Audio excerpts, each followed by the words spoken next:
406 IPC व 3/4 DP act में, इसके अलावा जो 354 की धारा आजकल चलन में आ गई है कहा जा सकता है। तो आज का यह जो टॉपिक हमारा विशेष 354 से रिलेटेड है। कहने का ये मतलब है कि 354 या 354A, 354B, C, D इन तरह की जो धाराएं हैं, इसका इस्तेमाल क्यों किया जा रहा है और इसके इस्तेमाल से क्या समस्या हो सकती है अभियुक्त पक्ष को, और ये 354 का इस्तेमाल किसके ऊपर लगाया जा रहा है। अगर आप देखें तो मैक्सिमम 90% केसों में जो 354 की धारा है वो ससुर पे लगाई जाती है।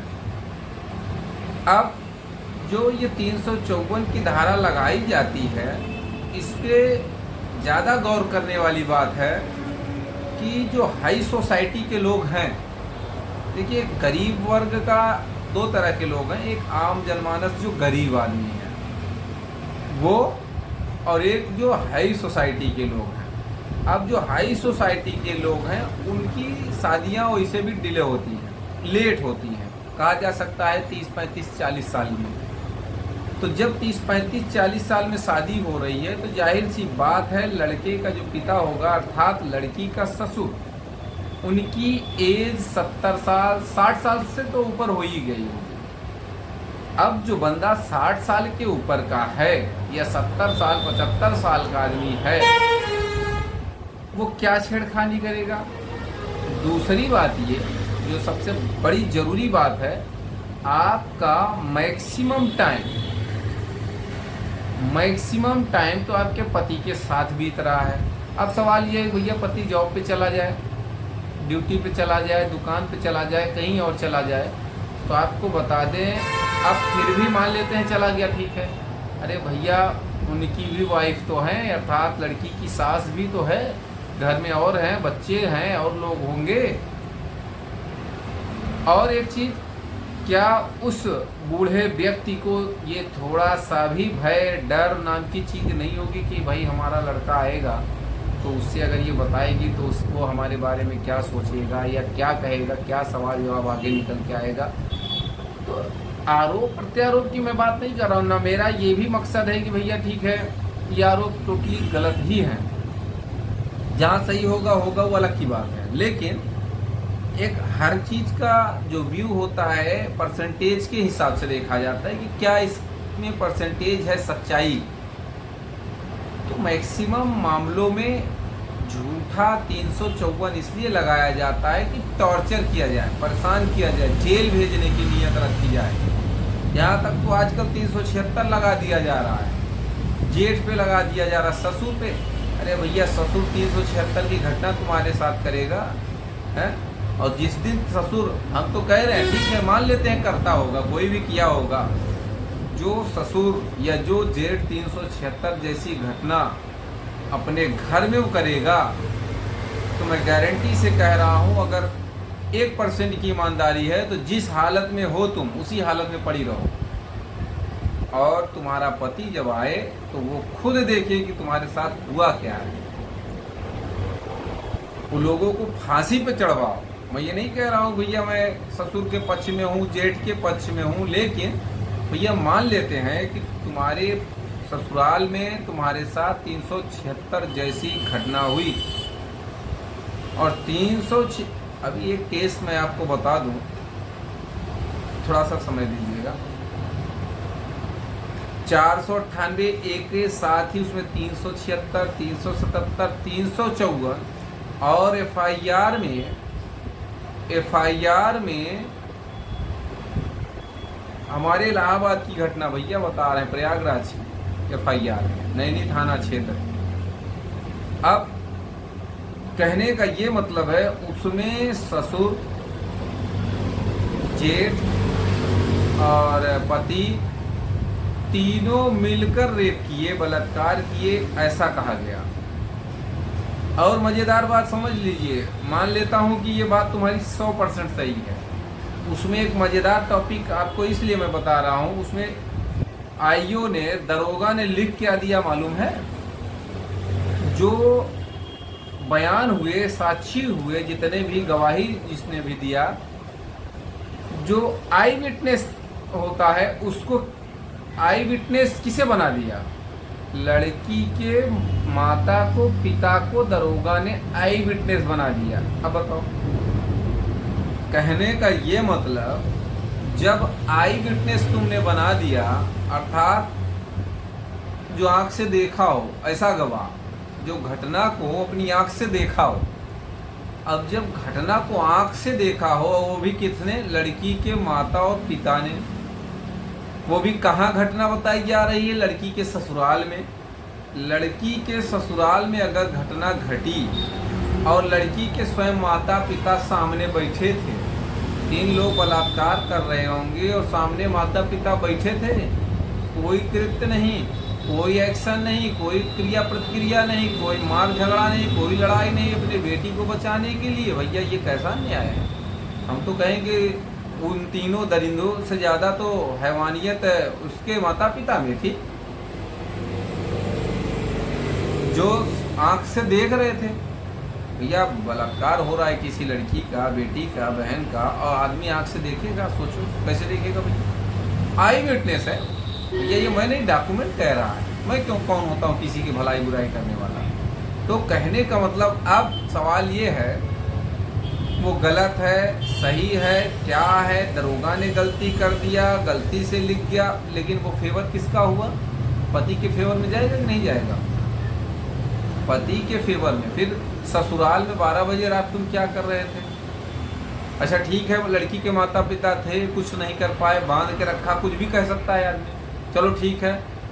जब घर पे गए छूट के, लड़की भी गई घर पे मायके में, अर्थात तब तो FIR कराना चाहिए, तब तो बनता है भैया तुरंत FIR कराना। तब क्यों FIR नहीं कराए? कहने का ये मतलब है। और वो घटना जब दिखाई गई है, घटना के 1 साल के बाद FIR हो रही है। इतनी घिनौनी घटना तुम्हारे साथ हो गई और तुमने FIR 1 साल बाद करा, क्यों करा भैया? इसे क्या माना जाए? सही आप लोग बताइए भैया, हम कौन होते हैं सही गलत का फैसला करने वाले? कोर्ट करेगी। अब कोर्ट किसके फेवर में? लोग कहते हैं कि पति के पक्ष में जजमेंट चला गया। भैया दुनिया भर की गलती आप करो, पति के फेवर में नहीं जाएगा, किसके फेवर में जाएगा? ईमानदारी के फेवर में जाएगा। दूसरी बात, ये छोटा सा हमने एग्जाम्पल दिया, मैं क्षमा चाहता हूँ, माफ़ी चाहता हूँ, मैंने किसी का यहाँ नाम नहीं लिया है, ना किसी के लिए हमारी क्रिया प्रतिक्रिया गलत है, निगाह में हमारे सब एक बराबर हैं, भाई बहन हैं। दूसरी बात ये, मैंने स्पेशल किसी भी व्यक्ति को टारगेट करने के लिए यह वीडियो नहीं बनाया। अगर किसी को बुरा लगता है, मेरी भी बातों से आहत होता है व्यक्ति, तो मैं हाथ जोड़ के क्षमा चाहता हूँ अपने और अपने YouTube चैनल के माध्यम से। लेकिन जो सच्चाई है वो मुँह से निकलती भैया। अब भाई इसने गलती क्यों बोली, या इसको ये टॉपिक नहीं बोलना चाहिए, ये बात नहीं बोलनी चाहिए, ये जगह का नाम इसलिए लिया जा सकता है कि थाना है, थाना अंतर्गत ये तो कहा जाता है फला थाना अंतर्गत ये घटना। मैंने न पीड़िता का नाम लिया, न अभियुक्त का नाम लिया, किसी का नाम नहीं लिया। दूसरी बात ये, आ जाइए 354 की बात। अब जो 354 की धारा लग रही है आजकल ट्रेंड में है, एक चीज तो ये समझिए कि 354 में 1 साल से मैक्सिमम 5 साल तक की सजा है। अब 354 अलग है, 354A अलग है, 354B अलग है, C अलग है, D पीछा करना वगैरह किसी इलेक्ट्रॉनिक माध्यम से अगर आप पीछा किसी लड़की का कर रहे हैं या सार्वजनिक रूप से किसी का पीछा कर रहे हैं, अगर उसने शिकायत कर दिया तो वो D है, 154D। दहेज के साथ जो लग रही है धाराएं 354 और 354A, 354B, कहने का मतलब 354 लग रही है या 354 का, 354 खा। कभी कभी 354 का काट के खा लगा दिया जाता, खा लगा काट के का लगा दिया जाता। इसमें आपको बहुत ज़्यादा डरने की बात नहीं है। अब 354 क्या है समझ लेते हैं। 354 की जो धारा है, अर्थात बल का प्रयोग करना, किसी भी महिला का जो लज्जा भंग करने की नियत से बल का प्रयोग करना, ऐसे मामलों में जो दोषी होता है व्यक्ति, अगर दोषी पाया गया, मैं ये नहीं कह रहा हूँ कि बस फांसी हो ही जाएगी, अगर दोषी पाया जाता है तो मिनिमम 1 साल, मैक्सिमम 5 साल, कुल 354 में यही है सजा। और दुनिया जानती है, आप भी जानते हैं कि अगर 7 साल से कम की सजा तो उसमें गिरफ्तारी नहीं है, आदमी सरेंडर करा के सेम डे पे लेगा, कोई दिक्कत नहीं, किसी प्रकार की दिक्कत नहीं। और हो सकता है कि चार्जशीट में 354 हट भी जाए। अब आ जाइए कि 354 का की बात कर लेते हैं। अब 354 अगर का की बात करी जाए तो ये धारा सबसे अधिक 354 का या 354 ये सबसे ज़्यादा दहेज के मामलों में लगाई जा रही है, क्योंकि भैया मुंह से कहना ही तो है। अब 354 क्या है कि लैंगिक उत्पीड़न और लैंगिक उत्पीड़न के लिए दंड। अब वो लैंगिक उत्पीड़न है क्या? शारीरिक संपर्क करना, अग्र क्रियाएं करना, अवांछनीय ये और लैंगिक संबंध बनाने का स्पष्ट प्रस्ताव, भाई किसी से आप शारीरिक संबंध बनाने का प्रस्ताव रख रहे हो, अश्लील वीडियो दिखा रहे हो, और या तो उसे लैंगिक स्वीकृति के लिए कोई मांग कर रहे हैं, या फिर लैंगिक आभासी टिप्पणियां कर रहे हैं, या उसे अश्लील फिल्में उसकी इच्छा के विरुद्ध अश्लील कमेंट या अश्लील फिल्म वगैरह या चित्र वगैरह दिखा रहे हैं, यह है आपका 354 का। अब इसमें अलग अलग में जैसे कि उपधाराएं जो हैं 1, 2, 3, 4, 5, 4 तक हैं, उसमें अलग अलग, कुल मिला के इसमें भी 1 साल से 3 साल और फिर या 1 साल से 5 साल तक की सजा है, इससे ज़्यादा की नहीं है। कहने का ये मतलब है, वो भी बताया जब साबित हो जाएगा तब, साबित होते होते तो पता चला आदमी बूढ़ा हो गया। और एक चीज़ है, साबित होगा कैसे? जब अगर मामला सही होगा तभी साबित होगा। कहीं ना कहीं आपने भी झूठ बोला होगा, गारंटी के साथ है, जहाँ झूठ बोला जाता है वहाँ झूठ कोर्ट में पकड़ा ही जाता है, ज़बरदस्ती आप चाहे जितना चिल्लाइए। अब बात कर लेते हैं 354 खा की। 354 खा में भी जुर्माना प्लस सजा 3 वर्ष तक की इसमें भी है, और मैक्सिमम अगर बढ़ाई जाए तो 7 साल भी किया जा सकता है। ये क्या है? विवस्त्र करने के आशय से स्त्री पर हमला या आपराधिक बल का प्रयोग। किसी को भी अगर विवस्त्र करने की आशय से अगर उस पर हमला करते हैं, आपराधिक बल का प्रयोग करते हैं, तो आपको 354 खा के तहत 3 साल या मैक्सिमम 7 साल की सजा हो सकती है। इसमें कोई दो राय नहीं, जुर्माने से भी दंडित किया।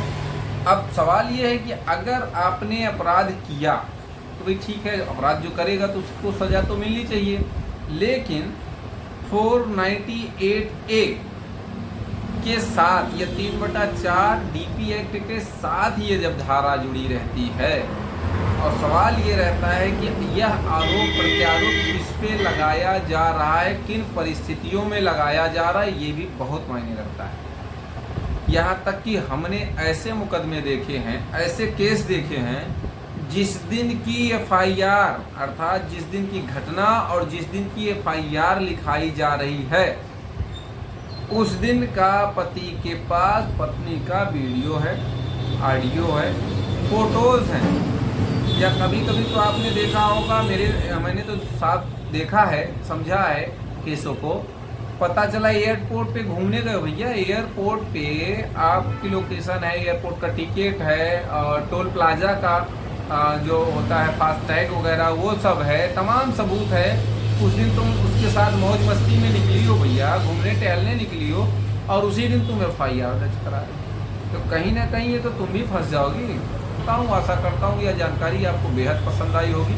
अगर जानकारी पसंद आई तो वीडियो को लाइक करें, शेयर करें, YouTube channel severe high court को जरूर सब्सक्राइब करें।